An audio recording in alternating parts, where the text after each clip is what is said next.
Hi friends, welcome to Dhruva star circle. మనం current affairs సంబంధించి ఈ గ్రూప్ 1 ప్రిలిమ్స్ కావచ్చు, లేకుంటే ఏపీపీఎస్సీ మెయిన్స్ కావచ్చు, దానికి సంబంధించి మనం ఎక్స్పెక్టెడ్ క్వశ్చన్స్ అని చెప్పేసి ప్రతి సబ్జెక్ట్ వైజ్ చేస్తున్నాం. మనము జాగ్రఫీ, ఎన్విరాన్మెంట్, అదేవిధంగా తెలంగాణ అంశాలు, అదేవిధంగా మనకి ఎకనామీ కూడా చూడడం జరిగింది. ఈ క్లాస్లో మనము ఇంటర్నేషనల్ రిలేషన్స్ అని చెప్పేసి చూస్తాం. మనకి గ్రూప్ 1 ప్రిలిమ్స్లో భాగంగా కరెంట్ అఫైర్స్ ఒక పార్ట్ అయితే, ఈ ఇంటర్నేషనల్ రిలేషన్స్ అండ్ ఈవెంట్స్ అని చెప్పేసి సెకండ్ అండ్ ఒక టాపిక్ ఉంటుంది మనకి.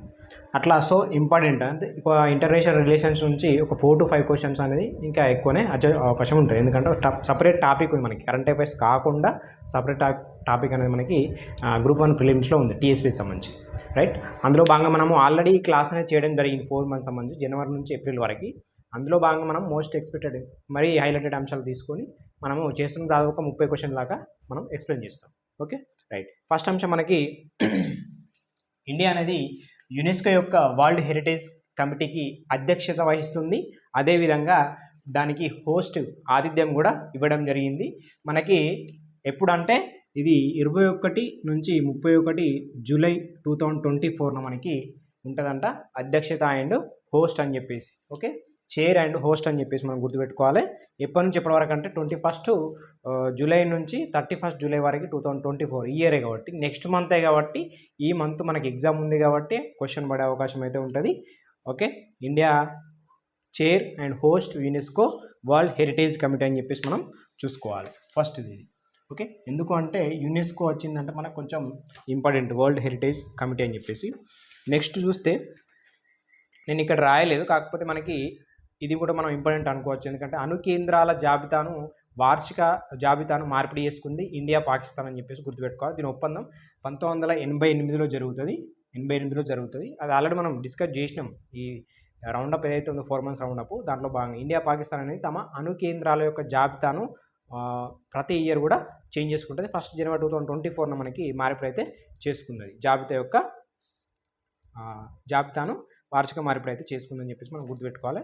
రాజీవ్ గాంధీ అదేవిధంగా బెనర్జీ భుట్టో ఉన్నప్పుడు మనకి ఈ ఒప్పందం అయితే జరిగింది అని చెప్పేసి మనం చూసుకోవాలి. 1991 27 జనవరి అని చెప్పేసి.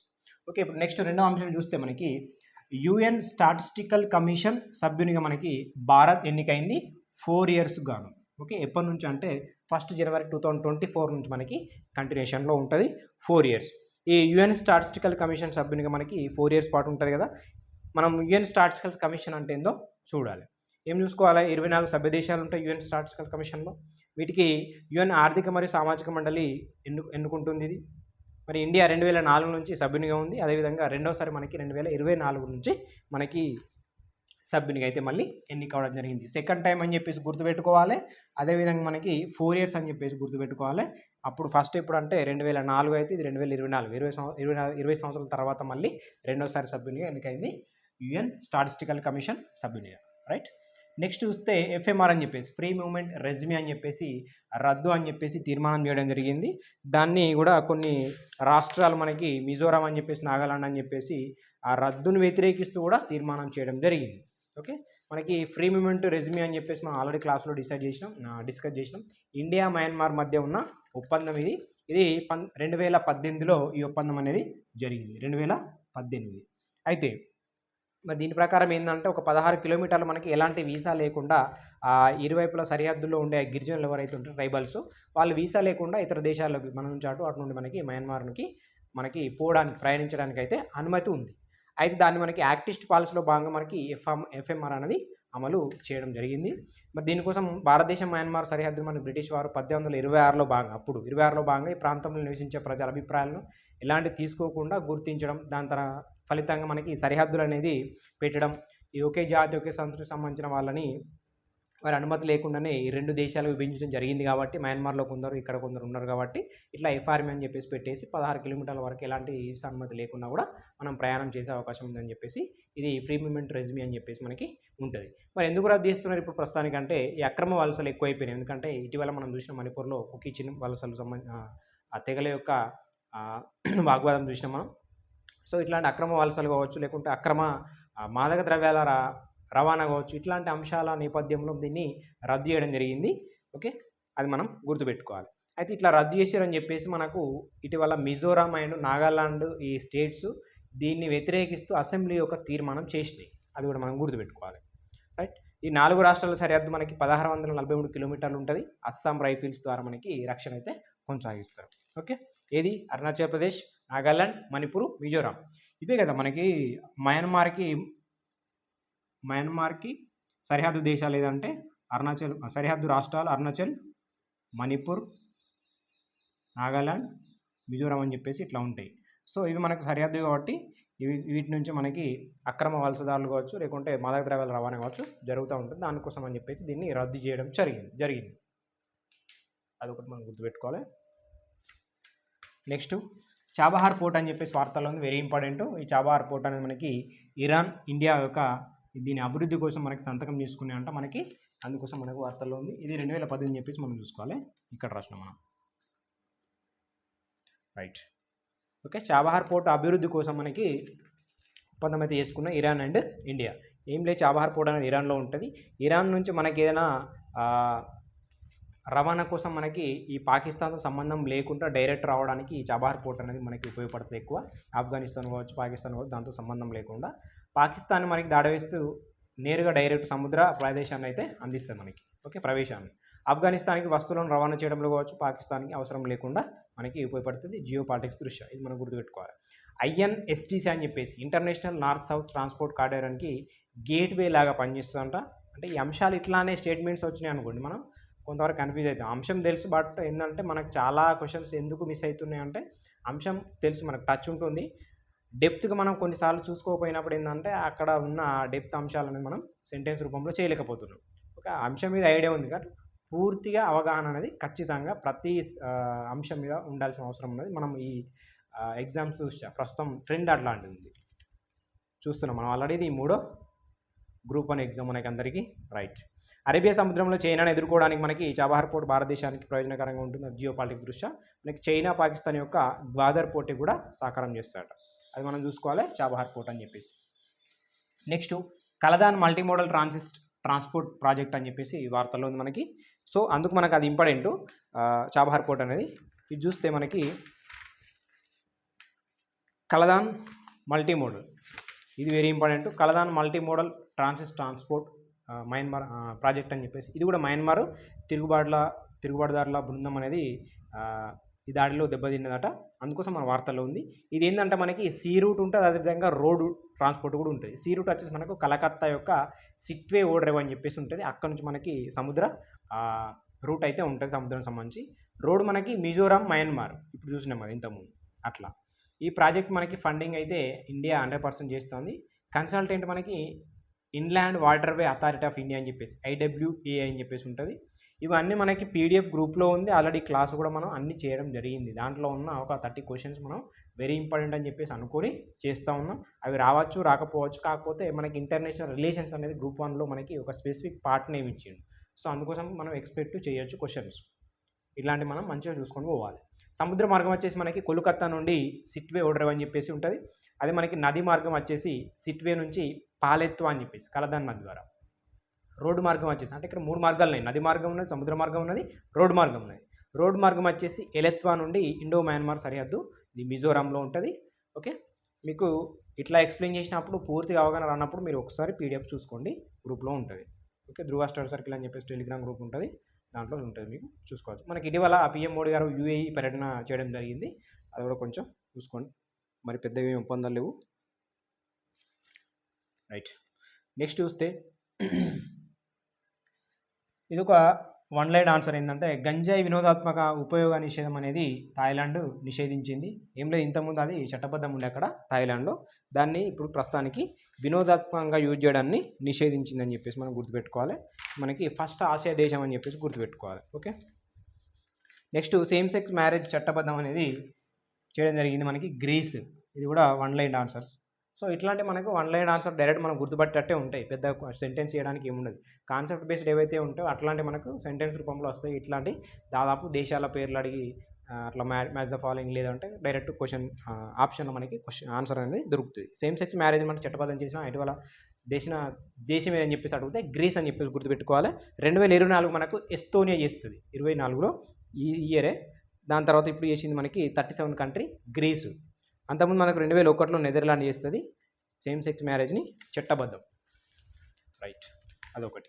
నెక్స్ట్ చూస్తే వెరీ ఇంపార్టెంట్ ఇది FATA ప్లీనరీ సమావేశం. ఇట్లాంటి సమావేశాలు వచ్చినప్పుడు మనం ఖచ్చితంగా ప్రతి అంశాన్ని చూసుకుంటేనే అక్కడ ఉండే ఆన్సర్ సెంటెన్స్ రూపంలోనే ఉంటాయి. FATF మీద పడ్డది క్వశ్చన్ అంటే ఖచ్చితంగా సెంటెన్స్ రూపంలో ఆప్షన్స్ ఉంటాయి. అక్కడ మనం అవగాహన అనేది అవసరం ఇట్లాంటి అంశం మీద. మనకి FATF అనేది ఫుల్ ఫామ్ ఏంటంటే మనకి ఫైనాన్షియల్ యాక్షన్ టాస్క్ ఫోర్స్ అని చెప్పేసి పిలుస్తాం. దీని ప్రధాన కార్యాలయం వచ్చేసి ప్యారిస్లో ఉంది. ఓకే, ఇక్కడనే మనకి ప్లీనరీ సమావేశం కూడా ఇక్కడే జరిగింది. అంటే ప్రధాన హెడ్ క్వార్టర్ వచ్చేసి కూడా ప్యారిస్లోనే ఉంది. మనకి సమావేశం కూడా అక్కడే జరిగింది. అధ్యక్షత మనకు T. రాజ్కుమార్ అని చెప్పేసి సింగపూర్. ఇక్కడ రష్యా యొక్క సభ్యత్వాన్ని అధికారికంగా రద్దు చేయడం జరిగింది FATFలో. మనకి FATF పరిధి విస్తరిస్తూ వర్చువల్ కరెన్సీ కూడా విస్తరించడం జరిగింది. ఫైనాన్షియల్ టాస్క్ ఫోర్స్ అని చెప్పేసి పిలుస్తున్నాం కదా. ఇది ఇంతకుముందు మనకి 1989లో ఏర్పడితే అక్కడ G7 కంట్రీస్ అని చెప్పేసి ఏర్పాటు చేస్తారు. G7 కంట్రీస్ మనకు GF జ్యూస్ అని చెప్పేసి గుర్తుపెట్టుకోవచ్చు. జర్మనీ, అదేవిధంగా France, Japan, UK and USA, అదేవిధంగా ఇటలీ అని చెప్పేసి కెనడా ప్లస్ EU కూడా ఉంటాయి ఈ G7 కంట్రీస్. ఈ G7 కంట్రీస్ మనకు 1989లో ఏర్పాటు చేసుకొని మనకి మనీ లాండరింగ్ కావచ్చు, టెర్రర్ ఫండింగ్ కావచ్చు, వర్చువల్ కరెన్సీ దీని మీద ఉండే. ఇప్పుడు 2024లో మనకు వర్చువల్ కరెన్సీ మీద కూడా ఇది టాస్క్ ఫోర్స్గా పనిచేస్తుంది అని చెప్పేసి గుర్తుపెట్టుకోవాలి. ఇక్కడ మనకి కొత్తగా మెంబర్గా ఎన్నికైన దేశం ఏదంటే ఇండోనేషియా 2023లో అయింది. మొత్తానికి ఇప్పుడు 37 కంట్రీస్ ఉంటాయి ప్లస్ ఒక 2 యూనియన్స్ ఉంటాయి. అది యూరోపియన్ కమిషన్ అని చెప్పేసి, ఇంకొకటి GSC అని చెప్పేసి, గల్ఫ్ కోఆపరేషన్ కౌన్సిల్ అని చెప్పేసి. ఇవన్నీ ఖచ్చితంగా మనం చూసుకొని పోవాలి. అవగాహన ఉంటేనే మనం ఆన్సర్ చేయగలుగుతాం. నెక్స్ట్ ఈ FATF మనకి అధ్యక్షుడు వచ్చేసి 2024 నుంచి 26 వరకు ఎలిసా డి అండా ఉమెన్. ఇతను మెక్సికో వ్యక్తి ఎలిసా డి అండా అని చెప్పేసి. అయితే దీంట్లో మనకి బ్లాక్ లిస్ట్ అని చెప్పేసి, గ్రే లిస్ట్ అని చెప్పేసి ఉంటుంది. బ్లాక్ లిస్ట్ అంటే హై రిస్క్డ్ ఏవైతే శిక్షలు ఉంటాయో వాటికి సంబంధించి అంటే తొలగిస్తారు. ఉత్తర కొరియా, ఇరాన్, మయన్మార్ అని చెప్పేసి బ్లాక్ లిస్ట్లో ఉన్నాయి ప్రస్తుతానికి. గ్రే లిస్ట్ మనకి న్యూ వచ్చేసి కొత్తగా నెమిబియా అని చెప్పేసి, కెన్యా అని చెప్పేసి ఉంది. మనకి గ్రే లిస్ట్ నుంచి బయటకు వచ్చింది. అంటే మనకి ఎప్పుడైనా గ్రే లిస్ట్లో పెట్టినప్పుడు అది కొన్ని ఆంక్షలు విధించినప్పుడు కొంతకాలం పాటు అవి ఓకే అన్నీ ఫాలో అయినప్పుడు వాటి నుంచి కూడా మళ్ళీ తొలగించడం జరుగుతుంది. అట్లా మనకి ఇటీవల మన గ్రే లిస్ట్ నుంచి అవుడైన దేశం ఏంటంటే UAE, యుగాండా, బార్బడోస్ అని చెప్పేసి. ఓకే ఓకే పూర్తిగా దీని గురించి అయితే మనం చూసుకొని పోవాలి. FATF అని చెప్పేసి ప్లీనరీ సమావేశం ఎక్కడ జరిగిందంటే ప్యారిస్లో జరిగింది. దీని మీద పూర్తి అవగాహన అనేది అవసరం. నెక్స్ట్ పంచేశ్వర్ మల్టీపర్పస్ ప్రాజెక్ట్ అని చెప్పేసి మనకు వార్తల్లో ఉంది. దానికంటే ముందు ఇంకొక అంశం ఏంటంటే CSTO నుంచి వైదొలిగిన ఆర్మేనియా అని చెప్పేసి ఉంది. CSTO అంటే మనకి కలెక్టివ్ సెక్యూరిటీ ట్రీటీ ఆర్గనైజేషన్. ఇట్లాంటి మనకు సెక్యూరిటీ సంబంధించిన అంశాలు కాబట్టి ఈవెన్ మన గ్రూప్ 2 పాలిటీలో కూడా కొత్తగా యాడ్ చేసిన సబ్జెక్ట్ ఏంటంటే దీనికి సంబంధించింది. సో ఇట్లాంటి అంశాలు మనం ఒకసారి వేరే దేశం అయినప్పటికీ చూసుకోవాలి. ఆర్మేనియా దేశం అనేది CSTO నుంచి వైదొలిగిందని చెప్పేసి మైండ్లో పెట్టుకోండి. దీనికి సభ్య దేశాలు కొన్ని ఉంటాయి, Russia, Kyrgyzstan, Kazakhstan, Tajikistan, Belarus అని చెప్పేసి. ఇప్పుడు ప్రస్తుతానికి ఆర్మేనియా అనేది తొలగిపోయింది. ఓకే నెక్స్ట్ ఏం మాట్లాడుతున్నాం మనం అంటే పంచేశ్వర్ మల్టీపర్పస్ ప్రాజెక్ట్ అని చెప్పేసి చూస్తున్నాం. ఇటీవల దీనికంటే ముందు భారతదేశం అండ్ బ్రెజిల్ 2+2 డైలాగ్ అనేది జరిగింది. అది కూడా మనం ఒకసారి చూసుకోవాలి. ఢిల్లీలో జరిగింది. రైట్, ఈ పంచేశ్వర్ మల్టీపర్పస్ ప్రాజెక్ట్ అనేది మనకి దీని ప్రస్తుతానికి పనులు సాగడం లేదని చెప్పేసి మనకి వార్తల్లో ఉంది. అందుకోసం మనం చూసుకోవాలి. ఇండియా, నేపాల్ మధ్య ఇది ఉమ్మడి 2 దేశాలు జల విద్యుత్ ప్రాజెక్టు ప్లస్ సాగునీరు ప్రాజెక్టు. ఇది మనం ఆల్రెడీ డిస్కస్ చేసినాం. ఈ 2 దేశాల మధ్య సరిహద్దు ఉండే మహాకాళి నదిపై ఉంటుందట. ఇది ఏ దేశం? Nepal and India. మనకి 6480 మెగావాట్లు అయితే ఇండియాకి సంబంధించి సగం 3240 మెగావాట్లు, నేపాల్కి సంబంధించి 3240 మెగావాట్లు ఉంటుంది. సాగునీరు వచ్చేసి మనకి ఇండియాకి 2,40,000 హెక్టార్లకు సంబంధించి అందిస్తుంది. నేపాల్కి ఏమో 1,30,000 హెక్టార్లకు అందిస్తుంది. ఇది మహాకాళి నది అని చెప్పేసి ఒప్పందం 1996లో జరిగితే నిర్మించబడుతుంది. ఇందులో భాగంగా మనకి ఇండియాలో తరచుగా దీన్ని ఏమని పిలుస్తాం అంటే శారదా నది అని చెప్పేసి పిలుస్తాం ఈ మహాకాళి నది. రైట్, ఉత్తరాఖండ్లో మనకి కాలాపానిలో జన్మిస్తుంది. ఇది ఇండియా నేపాల్ సరిహద్దు అని చెప్పేసి గుర్తుపెట్టుకోవాలి. మల్టీపర్పస్ ప్రాజెక్టు పంచేశ్వర్ మల్టీపర్పస్ ప్రాజెక్ట్ అని చెప్పేసి. నెక్స్ట్ G4 మోడల్ UNSC అని చెప్పేసి మన వార్తల్లో ఉంది. ఇక్కడ మనకి G4 దేశాలకు సంబంధించిన ఈ UNOలో మనకి భారత శాశ్వత ప్రతినిధి రుచిరా కంబోజ్ ఉన్నారు కదా మనకి ఇండియాకి సంబంధించి. ఆ చర్చల కోసం మనకి G4 మోడల్ని అయితే సమర్పించడం జరిగిందట.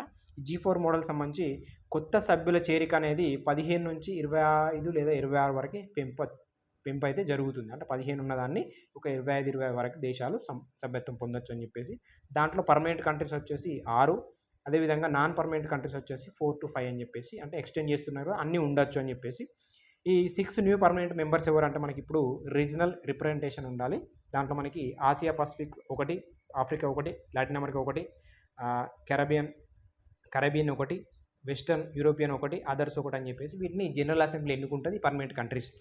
ఓకే, వీటో పవర్ మనకి సంస్కరణ అమల్లోకి వచ్చిన తర్వాత 15 సంవత్సరాల తర్వాత రివ్యూ అనేది ఉంటుంది ఈ G4 మోడల్ సంబంధించి, యుఎన్ఎస్ సంబంధించి. అయితే మనకి జనరల్గా యుఎన్ఎస్ అనేది 5+10గా మనకి దేశాలు ఉంటాయి. 5 పర్మనెంట్ కంట్రీస్ ఉంటాయి, ABCFR అని చెప్పేసి పిలుస్తాం. ఓకే, దాంట్లో America, Britain, China, France, Russia అని చెప్పేసి. అయితే 10 దేశాలే మనకి నాన్ పర్మనెంట్ కంట్రీస్ ఉంటాయి. ఇది 2 సంవత్సరాల పదవి కాలానికి పనిచేస్తుంది యుఎన్ఎస్సి. జనరల్ అసెంబ్లీ అయితే ఎన్నుకుంటాయి నాన్ పర్మనెంట్ కంట్రీస్ని. ఓకే, ఇవన్నీ మనకి పీడిఎఫ్లో ఉంది, ఒకసారి చూసుకోండి క్లాస్ ఉన్న తర్వాత. సంస్కరణ అవసరం అంటే ఎస్, మనకి ఇప్పుడున్న పరిస్థితుల్లో మనకి సంస్కరణ అవసరం. ఈ G4 అనేది మనకి ఇండియా, బ్రెజిల్, జపాన్, జర్మనీ అని చెప్పేసి మనం చూసుకోవాలి. G4 కంట్రీస్ అని చెప్పేసి. G7 కంట్రీస్ ఉంటాయి, G4 కంట్రీస్ ఉంటాయి, G20 కంట్రీస్ ఉంటాయి. ఇవన్నీ మనం ఎగ్జామ్ పోయే ముందు ఒక్కసారి మైండ్లో పెట్టుకొని పోతే దాని మీద మన క్వశ్చన్స్ అడిగినప్పుడు మనం ఆన్సర్ చేయడానికి ఈజీగా ఉంటుంది. నెక్స్ట్, రాష్ట్రపతి మనకి మారిషస్ అయితే పర్యటన చేయడం జరిగింది ఇటీవల. మారిషస్ జాతీయ దినోత్సవం మనకి ముఖ్య అతిథిగా వెళ్ళడం జరిగింది. మనం అట్లా జస్ట్ ఒకటి గుర్తుపెట్టుకొని జస్ట్ అదేవిధంగా డిగ్రీ డాక్టర్ ఆఫ్ సివిల్ అని చెప్పేసి ఒక గౌరవ డాక్టరేట్ అంటే గౌరవ అవార్డు అయితే రావడం జరిగింది, ప్రదానం చేయడం జరిగింది యూనివర్సిటీ ఆఫ్ మారిషస్ అని చెప్పేసి. ఓకే, అంతే. దాంట్లో 7th జనరేషన్ ఆఫ్ భారత సంతతి మారిషస్ పౌరులకి overseas citizen of India card మంజూరు చేస్తామని చెప్పేసి అయితే చెప్పడం జరిగిందంట, OCI అని చెప్పేసి. అదొకటి చూసుకోండి. నెక్స్ట్, గంగా తలార్ కాంప్లెక్స్ పునరాభివృద్ధి కోసం చేపడతామని చెప్పేసి, యూపీఐ రూపే కార్డ్ సెటిల్మెంట్ అని చెప్పేసి, మారిషస్ కోసం సంయుక్తంగా తయారు చేసిన ఉపగ్రహం, ఇలాంటి కొన్ని అంశాలు ఉన్నాయి. ఓకే, చూడండి. నెక్స్ట్ అంశం వచ్చేసి మనకి ITU అని చెప్పేసి వార్తలో ఉంది. ITU మీకు కనబడవచ్చు. ఇది ITU అంటే డిజిటల్ ఇన్నోవేషన్ బోర్డ్ కోచైర్గా మనకి ఇండియా ఎన్నికకోవడం జరిగింది. డిజిటల్ ఇన్నోవేషన్ బోర్డ్ కోచైర్ మనకి ITU అని చెప్పేసి. ఇక్కడ వరల్డ్ టెలికమ్యూనికేషన్ డెవలప్మెంట్ కాన్ఫరెన్స్ అని చెప్పేసి 2022లో మనకి రువాండాలో ఆమోదించిన యాక్షన్ ప్లాన్కి అనుగుణంగా ఇది ఉండడం జరుగుతుంది. డిజిటల్ ఇన్నోవేషన్ బోర్డ్ని ఎంపిక చేస్తుందంట. ఇది ఇండియా ఎన్నుకున్న అధ్యక్షత ఎవరు అంటే నీరజ్ మిట్టల్ అని చెప్పేసి మనం చూసుకోవాలి. ITU digital innovation board of కో-చైర్మన్గా నీరజ్ మిట్టల్. నెక్స్ట్, ఇది వరల్డ్ టెలికమ్యూనికేషన్ స్టాండర్డైజేషన్ అసెంబ్లీకి మనకి 2024లో హోస్ట్ న్యూఢిల్లీ 15 నుంచి 24 అక్టోబర్ 2024 ఈ ఇయర్లో మనకి అక్టోబర్లో జరుగుతుంది, 15 నుంచి 24 వరకు. సో ముందే ఉంది కాబట్టి క్వశ్చన్ వచ్చే అవకాశం ఉంది, ఎందుకంటే ఇది ఆల్రెడీ వార్తల్లో ఉంది కాబట్టి. ఈ ITU అనేది మనకి UNO ప్రత్యేక ఏజెన్సీ, హెడ్ క్వార్టర్ వచ్చేసి మనకి జెనీవా అని చెప్పేసి గుర్తుపెట్టుకోవాలి ITU. Okay, right. నెక్స్ట్, ఇంకొకటి మీకు ఇక్కడ కనబడదు, ఆఫ్రికా యూనియన్ సమ్మిట్ అని చెప్పేసి 37th country, Africa union summit 37th అని చెప్పేసి మనం ఒకసారి చూడాలి. ఇక్కడ మనకి హోస్ట్ వచ్చేసి అడిస్ అబాబా, ఇథియోపియా కంట్రీ, ఆఫ్రికా కంట్రీ, ఇది అడిస్ అబాబా అని చెప్పేసి. థీమ్ వచ్చేసి education and skill Africa for the 21st century అని చెప్పేసి థీమ్ ఉంది. మనకి అవుట్కమ్స్ వచ్చేసి ఆఫ్రికా క్లబ్ని ఏర్పాటు చేసుకోవడం జరిగింది, ఇది important. Alliance of African multilateral financial institution అని చెప్పేసి మనకి ఏర్పాటు చేసుకున్నది. ఫైనాన్షియల్ ఇన్స్టిట్యూషన్ ఆఫ్రికా క్లబ్ అని చెప్పేసి ఏర్పాటు చేసుకున్నారు ఈ ఆఫ్రికా యూనియన్ సమ్మిట్లో భాగంగా. 37th ఇది. వాతావరణ మార్పులు, అదేవిధంగా అభివృద్ధి అవసరాలు అని చెప్పేసి దీన్ని పరిష్కరించడం కోసం ఒక అంశం మీద చర్చ అయితే జరిగింది. దీంట్లో భాగంగా మనకి GS చూసుకుంటే ఈ ఆఫ్రికన్ యూనియన్ అనేది 2001లో స్థాపించుకుంటే ఇథియోపియాలో, దీన్ని వర్క్ ఎప్పుడు స్టార్ట్ అయిందంటే 2002లో డర్బన్లో, సౌత్ ఆఫ్రికాలో మనకు ప్రారంభం జరిగింది. 55 సభ్య దేశాలు ఉంటాయి. దీంట్లో బహిష్కరణ రీసెంట్గా మనకి బుర్కినా ఫాజో, మాలి, నైజర్, గాబన్, సూడాన్ అని చెప్పేసి మనకు లాస్ట్ ఇయర్ ఇటీవల మనకి వార్తల్లో ఉన్నాయి. ఇవన్నీ బహిష్కరణ జరిగిన కంట్రీస్ ఆఫ్రికన్ యూనియన్ నుంచి. నెక్స్ట్, కేప్ వర్ది మనకి మలేరియా రహిత దేశంగా వార్తల్లో ఉంది ఆఫ్రికా యూనియన్కి సంబంధించి, రైట్. నెక్స్ట్, ఇస్టా అని చెప్పేసి వార్తల్లో ఉంది. ఇంకొకటి ఇస్టా తెలుసు మనకి, ఇది ఇస్టా అనేది ఇంటర్నేషనల్ సీడ్ టెస్ట్ అసోసియేషన్ అని చెప్పేసి పిలుస్తాం కదా. ఇది 100 years కంప్లీట్ చేసుకున్నది, సెలబ్రేషన్ చేసుకుంటుంది ఇంగ్లాండ్లో. మనకి ఇస్టా అనేది 1924లో ఏర్పడుతుంది జ్యూరిచ్లో, స్విట్జర్లాండ్లో. అధ్యక్షుడు మనకు కేశవులు తెలుసు, తెలంగాణ వ్యక్తి. ఇది లాస్ట్ ఇయర్ కరెంట్ అఫైర్స్ తెలంగాణకు సంబంధించి, కేశవులకు సంబంధించి. ఓకే, ఇప్పుడు మళ్ళీ దాదాపు ఒక 15 క్వశ్చన్స్ చూసిన, ఇంకొక 15 క్వశ్చన్స్ మళ్ళీ బోర్డు మీద రాసి మళ్ళీ ఎక్స్ప్లెయిన్ చేద్దాం.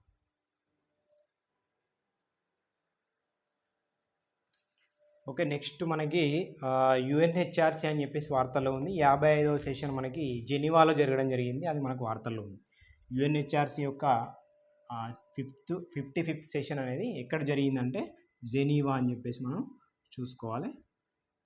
అయితే ఇక్కడ అంశం ఏంటంటే ఈ కాశ్మీర్ అంశం అనేది టర్కీ పాకిస్తాన్ లేవనెత్తినందుకు మనకు భారత్ అయితే విరుచుకుపడింది అని చెప్పేసి వార్తల్లో ఉంది. ఇట్లా అంటే విరుచుకుపడింది అనేది వార్త కాదు. ఇక్కడ మనకు కావాల్సింది ఏంటంటే యుఎన్హెచ్ఆర్సి ఎక్కడ 55th సెషన్ ఎక్కడ జరిగిందనే అంశం మనకి జెనీవాలో జరిగిందని చెప్పి చూసుకోవాలి. జనరల్గా మనకు యుఎన్హెచ్ఆర్సి అనేది 2006లో ఏర్పడుతుంది. హెడ్ క్వార్టర్ వచ్చేసి మనకి 47 మెంబర్స్ ఉంటారు మనకి. ఇది జెనీవా. అదేవిధంగా పదవి వచ్చేసి 3 years పాటు మనకి ఉంటుంది యుఎన్హెచ్ఆర్సి అని చెప్పేసి. నెక్స్ట్ అబార్షన్ రాజ్యాంగబద్ధం చేసింది ఫ్రాన్స్ మనకి ఇటీవల తెలుసు. ఇది మనకి ఆల్రెడీ ఏపీపీఎస్సీ గ్రూప్ 2 క్వశ్చన్ అండి. ఓకే, అబార్షన్ని రాజ్యాంగ హక్కు చేసిన ఏ దేశం అంటే మనకి ఫ్రాన్స్ అని చెప్పేసి చూసుకోవాలి. మళ్ళీ అదేవిధంగా నాటో యొక్క 32వ కంట్రీకి మనకు స్వీడన్ అయితే ఎన్నికైంది తెలుసు మనకు ఇటీవల. నాటో యొక్క 32వ దేశం అదొకటి. నెక్స్ట్ ఇక తెలుసు 31వ దేశం మనకు లాస్ట్ ఇయర్ వచ్చింది ఫిన్లాండ్. అది కూడా మనకు మన టీఎస్పీఎస్సీ గ్రూప్ 1 క్వశ్చన్ మనకి 2023లో. మనకి ఇంతకుముందు గ్రీస్ అని చెప్పినాం కదా, సేమ్ సెక్స్ మ్యారేజ్ అని చెప్పేసి చట్టబద్ధము. ఇక్కడ మనకు సేమ్ సెక్స్ మ్యారేజ్ చట్టబద్ధం మళ్ళీ థాయిలాండ్ కూడా చూసుకోవాలి. గ్రీస్ అండ్ థాయిలాండ్ కూడా చేయడం జరిగింది. అదేవిధంగా ఇవన్నీ 1 line question answers. Next active euthanasia అని చెప్పేసి వార్తల్లో ఉంది మనకి. ఫ్రాన్స్ అధ్యక్షుడట యాక్టివ్ యూథనేషియాని మనం ఇంప్లిమెంట్ చేస్తామని చెప్పేసి చెప్పడం జరిగిందట. ఇక్కడ యూథనేషియా అంటే మనకు కారుణ్య మరణం అని చెప్పేసి చెప్తాం. దీంట్లో యాక్టివ్ ఉంటుంది, పాజిటివ్ ఉంటుంది. మన ఇండియాలో అయితే యాక్టివ్ లేదు, పాజిటివ్ ఉంది. అంటే ఒక వ్యక్తి యొక్క ఏదైనా రోగంతో బాధపడుతున్నప్పుడు దానికి మెడిసిన్ ఇస్తే బతుకుతాడు అనుకున్నప్పుడు అది మెడిసిన్ ఇవ్వకపోవడం అయితే ఇవ్వకుండా ఉంటే ఆ వ్యక్తి చనిపోతాడు. దాన్ని మనం యాక్టివ్ యూథనేషియా అని చెప్పేసి పిలుస్తాం. ఒకవేళ మనం వేరే మెడిసిన్ ఇచ్చేసి అంటే అందుతున్న వైద్యాన్ని ఆపేసినాం అనుకోండి, ఆపేసినప్పుడు మనకి ప్యాసివ్ యూథనేషియా వస్తుంది. ఓకే, అట్లా మనకి ప్యాసివ్ యూథనేషియా అనేది మనకి ఇండియాలో లీగలు. మనకి యాక్టివ్ యూథనేషియా అనేది లేదు. అంటే చనిపోవడం కోసం ఏదైనా వేరే మందు ఇస్తే దాన్ని యాక్టివ్ యూథనేషియా అంటారు. మనం చేసే వైద్యాన్ని ఆపేస్తేనేమో ప్యాసివ్ యూథనేషియా అంటారు. నేను ఫస్ట్ కొంచెం వేరే చెప్పడం జరిగింది. దాంట్లో మనకి ఇండియాకి సంబంధించి ఈ ఒక కేసు ఉంటుంది, దీనికి సంబంధించి common cause versus union of India అని చెప్పేసి, అదేవిధంగా అరుణ్ షాన్బాగ్ అని యూనియన్ ఆఫ్ ఇండియా అని చెప్పేసి మనకి ఉంటుంది. ఆర్టికల్ 21 మనకి ఉల్లంఘన అని చెప్పేసి మనం చూసుకోవచ్చు యూథనేషియాకి సంబంధించి. ఓకే, ఏం గుర్తుపెట్టుకోవాలి, ఇక్కడ కూడా ఫ్రాన్సే.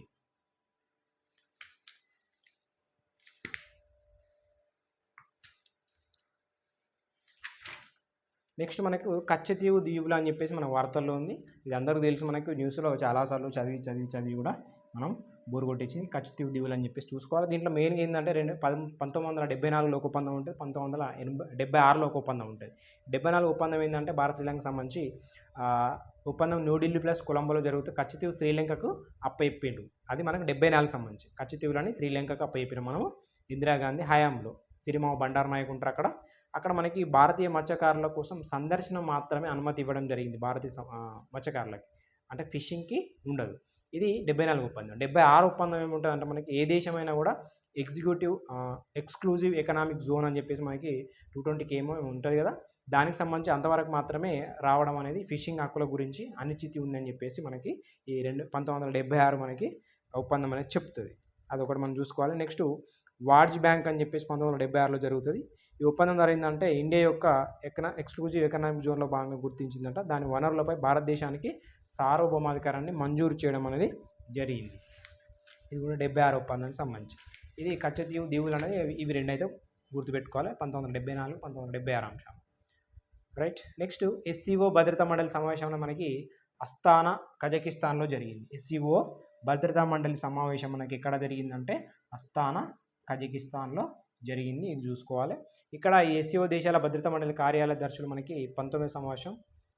భారత ప్రతినిధి బృందానికి మనకి ఎన్ఎస్ఏ అజిత్ దోవల్ మనకి నాయకత్వం.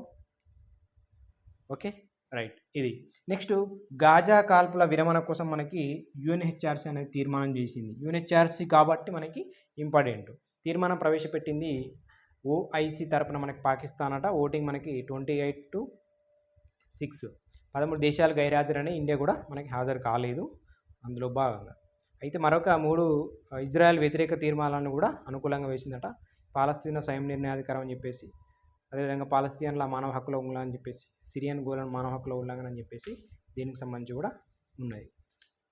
ఇంకొక అంశం ఏంటంటే రష్యా చమురు దిగుమతి అని చెప్పేసి వార్తల్లో ఉంది. రష్యా చమురు దిగుమతి ఏంటంటే మనకి మనం ఇంపోర్ట్ చేసుకునేది రష్యా నుంచి, అయితే మనల్ని అధిగమించి చైనా అయితే అవతరించిందట అతిపెద్ద దిగుమతిదారుగా రష్యాకి. అది చూసుకోవాలి.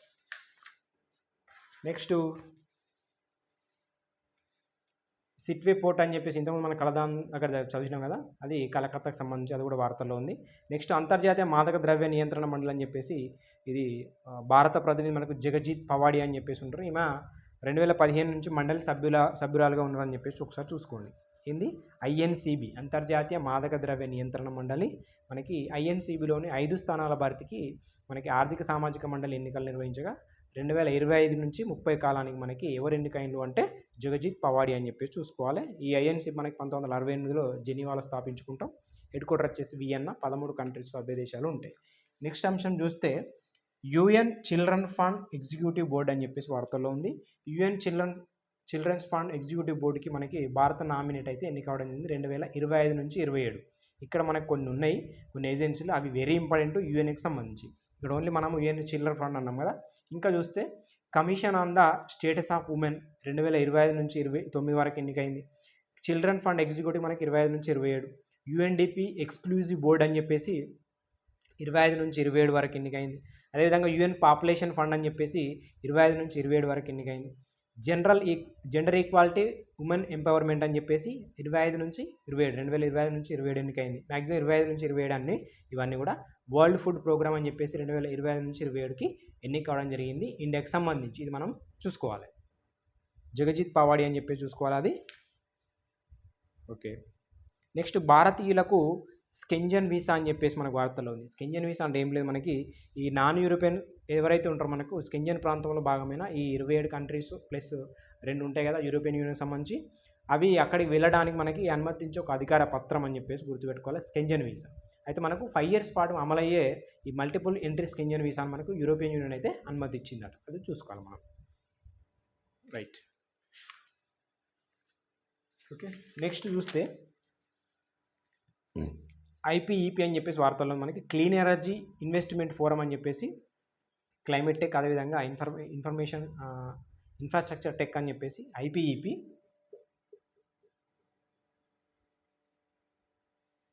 ఇక్కడ హోస్ట్ జరిగిందంటే సింగపూర్ అని చెప్పి చూసుకోవాలి. సింగపూర్. ఓకే, అంశం వచ్చేసి ఐపీఈపీ యొక్క 4 pillars. ఒకటి క్లీన్ ఎకనామీ గురించి మనకు చర్చ జరిగిందంట. నిర్వహణ ఎవరంటే ఇన్వెస్ట్ ఇండియా అని చెప్పేసి. ఓకే, అదొకటి చూసుకోండి. నెక్స్ట్ ఇండియా అనేది మనకి ఇండియా ఆస్ట్రేలియా నేషనల్ డిఫెన్స్ స్ట్రాటజీని మనకి 2024 సంబంధించి భారత అత్యున్నత స్థాయి భద్రతా భాగస్వామిగా అనౌన్స్ చేసిందట. ఏంటిది? ఇండియాను మనకి నేషనల్ డిఫెన్స్ స్ట్రాటజీలో 2024 గాను భారత్ను అత్యున్నత భద్రతా భాగస్వామిగా అనౌన్స్ చేసింది ఎవరంటే ఆస్ట్రేలియా అని చెప్పేసి. మనకి ఇండియా ప్లస్ యూఎస్ అని చెప్పేసి క్వాడ్ దేశాలు ఉంటాయి. అందులో భాగంగా 2+2 డైలాగ్ ఉంటుంది. అదేవిధంగా ఇది ఆస్ట్రేలియాకి సంబంధించి. ఎందుకు? క్వాడ్ దేశాల్లో భాగం అమెరికా, జపాన్, ఆస్ట్రేలియా, భారత్ కాబట్టి ఇది ఒకసారి చూసుకోవాలి. మలబార్ ఎక్సైజ్ అని చెప్పేసి మనకి ఆస్ట్రేలియాకి ఉంటుంది నేవీది. ఓకే, ఆస్ ఇండెక్స్ అని చెప్పేసి నేవీ ఎక్సైజ్ ఉంటుంది. ఇవన్నీ మనకి ఆస్ట్రేలియా ఇండియాకి సంబంధించిన సంబంధాలు, రిలేషన్షిప్. మనకు ఇంటర్నేషనల్ రిలేషన్షిప్ అంటే అవే. నెక్స్ట్ మనకి నాటో అనేది 75 years సెలబ్రేషన్ అయితే చేసుకుంటుంది బెల్జియంలోని బ్రసెల్స్లో. దీని మనకి హెడ్ క్వార్టర్ బ్రసెల్స్ కదా. ప్రస్తుతానికి ప్రధాన కార్యదర్శి ఎవరంటే స్టోలెన్బర్గ్ అని చెప్పేసి. నాటో 75 అని చెప్పేసి గుర్తుపెట్టుకోవాలి. NATO 75 years. రైట్, ప్రస్తుతం మనకి 32 దేశాలు. ఓకే, స్వీడన్ 32వ కంట్రీ, ఫిన్లాండ్ 31వ కంట్రీ. Okay, right. నెక్స్ట్ ప్రపంచంలో మొట్టమొదటి 3D ప్రింటెడ్ మసీద్ అని చెప్పేసి వార్తలు మనకు సౌదీ అరేబియా. దీన్ని మనం ఆల్రెడీ ఇంకొకటి కూడా చూసినాం. సిద్దిపేట చూడండి, బురుగుపల్లిలో 3D టెంపుల్ అని చెప్పేసి ఒకటి ఉంది, అది కూడా చూసుకోవాలి.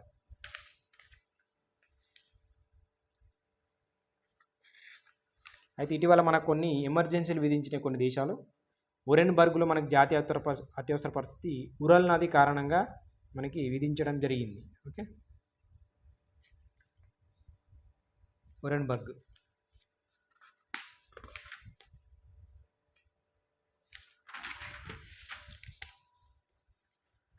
ఓకే, నెక్స్ట్ ఇక్కడ చూస్తే ఆఫ్రికా దేశంలో మనకి ఆహార సంక్షోభం వల్ల ఇటీవల నేను కొన్ని జాతీయ విపత్తు అని చెప్పేసి ప్రకటన చేయడం జరిగింది. కారణం ఏంటంటే కరువు కారణం. ఇవి మనకు ఆఫ్రికా కంట్రీస్ జింబాబ్వే, అదేవిధంగా జాంబియా, 3 మాలవి అని చెప్పేసి. ఇక్కడ మనకి జాతీయ విపత్తును అనౌన్స్ చేయడం జరిగింది ఆఫ్రికా దక్షిణ ప్రాంతంలో భాగంగా. నెక్స్ట్ ఇవి కాకుండా రీసెంట్గా మనకు వార్తల్లో ఉన్నాయి ఆయిల్ స్పిల్ అని చెప్పేసి కరేబియన్ సముద్రంలో భాగంగా Trinidad and Tobago oil spill కారణంగా మనకి ఎమర్జెన్సీ. డెంగ్యూ కారణంగా పెరులో ఎమర్జెన్సీ. నెక్స్ట్ రెగ్జాన్స్ ద్వీపకల్పం అగ్నిపర్వతం కారణంగా దక్షిణ ఐస్లాండ్లో ఎమర్జెన్సీ. అదేవిధంగా జాతీయ అత్యవసర పరిస్థితి ఉరల్ నది వరదల కారణంగా. ఇవన్నీ మనకి ఎమర్జెన్సీలు. ఇటు దేశాలు ఇచ్చేసి ఇటు ఎమర్జెన్సీ రీజన్స్ ఇచ్చి మ్యాచ్ ద ఫాలోయింగ్ అడుగుతారు. ఇవి మనం ఒకసారి ఒక్క దగ్గర ఉన్నాయి చూసుకోండి. ఇంటర్నేషనల్ ఇయర్ ఆఫ్ మిల్లెట్స్కి మనకు 2023 ఉంది కదా, అది ముగింపు కార్యక్రమం వచ్చేసి మనకి రోమ్ ఇటలీలో జరిగింది మనకి FAO అనేది. నెక్స్ట్ మనకి ఈ UNGA అనే తీర్మానం చేసిందంట, దానికి 70 దేశాలు మద్దతు ఇచ్చినాయి. 2024 గాను మనకు అంతర్జాతీయ ఒంటెల సంవత్సరం అని చెప్పేసి పెట్టడం జరిగింది. ఇది తీర్మానం ప్రతిపాదించే ఎవరు అంటే బొలివియా. ఇట్లాంటి మనకు అడుగుతాడు, తీర్మానం ప్రవేశపెట్టిన దేశం బొలివియా అని చెప్పేసి, లేకుంటే వేరే దేశం ఇచ్చవచ్చు అట్లా. ఓకే, అంతర్జాతీయ ఒంటెల సంవత్సరం అని చెప్పేసి 2024ను పెట్టింది. నెక్స్ట్ రొమేనియా, బల్గేరియా దేశాలు వచ్చేసి స్కెంజన్ ట్రావెల్స్ జోన్ నుంచి, okay, Romania and Bulgaria Schengen travel జోన్లోకి వెళ్ళినాట. యూరోప్ యొక్క వీసా రహిత ప్రయాణం అని చెప్పేసి గుర్తుపెట్టుకోవాలి మనకి స్కెంజన్ ట్రావెల్ జోన్ అనేది. అవి 2 కంట్రీస్ గుర్తుపెట్టుకోవాలి, రొమేనియా అండ్ బల్గేరియా. నెక్స్ట్ జర్మనీలో గంజాయి చట్టబద్ధం చేసిందంట. ఓకే, ఇంతకుముందు మనకి జర్మనీలో గంజాయిని చట్టబద్ధం చేసిందంట. ఇది మనకి 25 years గాను వినోదం కోసం తమ వద్ద ఉంచుకోవచ్చట. పెద్దవాళ్ళు కానీ 80+ వాళ్ళు వ్యక్తిగతంగా రోజుకు 25 grams ఉంచుకోవచ్చట. కాకపోతే మనం ఓవరాల్ ఏంటంటే గంజాయిని చట్టబద్ధం అని చెప్పి జర్మనీ గుర్తుపెట్టుకోవాలి. పెద్దవాళ్ళకు ఓకే, కానీ చిన్న వాళ్ళకి ఇది యూజ్ చేయడానికి లేదని చెప్పేసి, పాఠశాలలు కానీ ప్లే గ్రౌండ్స్ కానీ 100 meters per day అని చెప్పేసి చూసుకోవాలి Germany. Next disposable cigarette ban చేసింది మనకి న్యూజిలాండ్. నెక్స్ట్ ఈ యూనియన్లో మనకి పాలస్తీనాకి సభ్యత్వం వచ్చేసింది. మనకి రీసెంట్ కరెంట్ అఫేర్, మొన్న రీసెంట్గా 3-4 days బ్యాక్ సభ్యత్వం అని చెప్పేసి వార్తల్లో ఉంది అప్పుడు. ఓకే, ఇవి మనకి కంప్లీట్గా. Next commission on the status of women అని చెప్పేసి వార్తల్లో ఉంది మనకి. ఇది సౌదీ అరేబియా యొక్క యూనియన్ శాస్త్ర ప్రతినిధిని అబ్దుల్ అజీజ్ అత్వాసిల్ ఎన్నిక మనకి. Commission on the status of women UN యొక్క 2025 సంబంధించి 69వ సెషన్కి ఎవరు అంటే అబ్దుల్ అజీజ్ అల్వాసిస్, సౌదీ అరేబియా. ఇంకోటి కొన్ని ఆపరేషన్స్ మనం ఇక్కడ చూసుకోవాల్సి ఉంటుంది. ఇజ్రాయెల్ వర్సెస్ ఇరాన్ నేపథ్యం కావచ్చు, ఇంకా ఇతర సంబంధించిన కావచ్చు. ఇక్కడ మనకు ఆపరేషన్ ఐరన్ స్వాడ్ అన్న, ఆపరేషన్ ఐరన్ షీల్డ్ అన్న. ఐరన్ వచ్చిందంటే ఇజ్రాయెల్ అనేది వేరే అంటే హమాస్ ఐరన్ స్వాడ్ ఏమో ఇజ్రాయెల్ హమాస్ దాడి, ఇజ్రాయెల్ హమాస్ మీద దాడి చేస్తే, ఐరన్ షీల్డ్ అనేది ఇరాన్ దాడులను తిప్పికొట్టింది ఇజ్రాయెల్, దాన్ని ఐరన్ షీల్డ్ అంటాం. ఇంకొకటి ఆపరేషన్ ట్రూ ప్రామిస్ అని చెప్పేసింది. ఈ ట్రూ ప్రామిస్ అనేది ఇరాన్ ఇజ్రాయెల్, కొంచెం కన్ఫ్యూజ్ కావద్దు, చూసుకోవాలి. ఐరన్ అన్నప్పుడు ఇజ్రాయెల్ వేరే మాట మీద దాడి చేస్తుంది. అక్కడ మనకి ఐరన్ స్వాడ్ అన్నప్పుడు హమాస్ మీద, ఒకవేళ ఐరన్ షీల్డ్ అన్నప్పుడేమో ఇరాన్ దాడిని తిప్పికొట్టింది. ట్రూ ప్రామిస్ అంటేనేమో ఇరాన్ అనేది ఇజ్రాయెల్ మీద దాడి చేసింది. ఆపరేషన్ అల్ అక్సా ఫ్లడ్ అనేది హమాస్ ఇజ్రాయెల్ మీద దాడి చేసింది. ఇవి ఆపరేషన్స్ ఒకసారి చూసుకోవాలి మనం, ఎందుకంటే వీటి మీద క్వశ్చన్స్ పడతాయి మనకి. నెక్స్ట్ ఇది వెరీ ఇంపార్టెంట్, G7 సమ్మిట్ 2024 సంబంధించి 50వ సెషన్ G7 కంట్రీస్ జరుపుకున్నాం. మీరు G7 అంటే మనం GF జ్యూస్ అని చెప్పేసి చెప్పినాం కదా, రైట్. ఎక్కడ అంటే ఇటలీ అని చెప్పేసి చూసుకోవాలి. G7 కంట్రీస్ది ఇటలీ సభ్యత్వ దేశమే. అధ్యక్షత మనకి ఇటలీ ప్రధాని జార్జియో మెలోని. ఓకే, ఆహ్వానితులు మనకు ఇండియా, అర్జెంటీనా, అల్జీరియా, బ్రెజిల్, దక్షిణాఫ్రికా, Egypt, Kenya, Tunisia, Ukraine, Africa union, వీళ్ళందరూ మనకి ఆహ్వానితులు. ఓకే, G7 కంట్రీస్ వచ్చేసి GF జ్యూసు, Germany, France, Japan, UK and USA, Italy, Canada and plus EU అని చెప్పేసి ఉంటుంది. నెక్స్ట్ ఇటీవల మనకి అంక్టాడ్ని UNCDగా పేరు మార్చుకోవడం జరిగింది. అంక్టాడ్ అని ఉంటుంది కదా, UNTD అని చెప్పేసి నేమ్ అయితే చేంజ్ చేశారు. United nations conference on trade and development 6th anniversary సందర్భంగా UN ట్రేడ్ అండ్ డెవలప్మెంట్ మాత్రమే చేంజ్ చేయడం జరిగింది. అంక్టాడ్ అని మరి 1964లో ఏర్పడుతుంది. December 30న UNGA ఆమోదం పొందుతుంది. హెడ్ క్వార్టర్ జెనీవాలో ఉంటుంది. ఈ అంక్టాడ్ని UNTDగా చేంజ్ చేసుకున్నాం అంతే. ఇంకొకటి, ఈ ఇరాక్ అనేది LGBTలను నేరంగా పరిగణించే చట్టాన్ని ఆమోదించిందట. గరిష్టంగా 15 years జైలు శిక్ష అట. అంటే స్వలింగ సంబంధాలను నేరంగా పరిగణిస్తుంది ఇరాక్, రైట్. ఓకే, ఇవి మనకి ఇంటర్నేషనల్ రిలేషన్ సంబంధించి మోస్ట్ ఎక్స్పెక్టెడ్ క్వశ్చన్స్ అని చెప్పేసి మ్యాక్సిమం మనం ఆల్రెడీ దీన్ని మొత్తం క్లాస్ చేయడం జరిగింది 4 మంత్స్ సంబంధించి జనవరి నుంచి ఏప్రిల్ వరకు అయితే. ఓకే, దీంట్లో మనం దాదాపు ఒక 30 క్వశ్చన్స్ పైగానే మనం ఎక్స్ప్లెయిన్ అయితే చేయడం జరిగింది. ఓకే, ఇవే వస్తాయని ఎవరు చెప్పారు, ఏ సబ్జెక్ట్ చెప్పినా కూడా ఏంటంటే కొంచెం మనం ఎక్స్పెక్ట్ చేస్తున్నాం అని చెప్పేసి స్ట్రెస్ చేసి చదువుకోవడం కోసం మాత్రమే ఈ క్లాసెస్ మనకి ఉపయోగపడతాయి. మీ పీడిఎఫ్లో మీరు మళ్ళీ అన్ని అంశాలు అయితే చూసుకోవాలి. కొన్ని అంశాలు ఎక్కువ కాన్సెప్ట్ బేస్డ్ ఉన్న అంశాలు అయితే ప్రతి లైన్ అవగాహన తెచ్చుకునే అవకాశం చూసుకోవాలి. 1 లైన్ క్వశ్చన్స్ అనేది 1 లైన్ ఆన్సర్సే ఉంటాయి, కానీ కొన్ని అంశాలు అయితే ఖచ్చితంగా అవగాహనతో పోతే మనం ఆన్సర్ అయితే చేయగలుగుతాం. Okay, right, thank you.